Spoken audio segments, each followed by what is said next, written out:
কি দেখছেন আমার সাথে ইমন খানকে? হ্যাঁ, হঠাৎ করে মহিমা চৌধুরী ইমন খানের সাথে যে গান মিউজিক ভিডিও শুটিং করলো।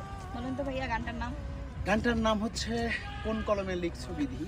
হ্যাঁ, গানটা আপনারা পেয়ে যাবেন সিনে বাংলা সিনে বাংলা মিউজিক ইউটিউব চ্যানেলে গিয়ে দেখে আসবেন অ্যান্ড কমেন্ট করে জানাবেন আমাদের দুজনের মানে গানটা কেমন হয়েছে। উনি গাইছে, উনি সবকিছু করছে, আর গানটা দিয়ে বেশি বেশি করে টিকটক ভিডিও করছে। সিনে বাংলা এন্টারটেইনমেন্টে আছে। সিনে বাংলা এন্টারটেইনমেন্ট। তো আচ্ছা। তোমার মহিমার সাথে কাজ করে কেমন লাগছে? মহিমা অসাধারণ একটা মেয়ে। অসাধারণ না ভাই, আমি তো সাধারণই। প্রথমত কথা কি হচ্ছে আছে যে ও মিশুক একটা মেয়ে, খুব আমার ভালো লাগছে। প্রথমবারের মতো আমাদের কাজ। আমি আশা রাখি এই গানটি আমার যারা শ্রোতা রয়েছে বা ওর যারা ফ্যান ফলোয়ার আছে সব কিছু মিলে হচ্ছে শ্রোতাদের হৃদয়ে ভরে যাবে এবং হৃদয় ছুঁয়ে যাবে গানটি। গানটির শিরোনাম আমি তো বলে দিলাম, কোন কলমে লিখছো বিধি। আর গানটির মিউজিক ভিডিওতে তো আমরা করেছি, আমার কো আর্টিস্ট মহিমা, এবং গানটি আসছে সিনে বাংলা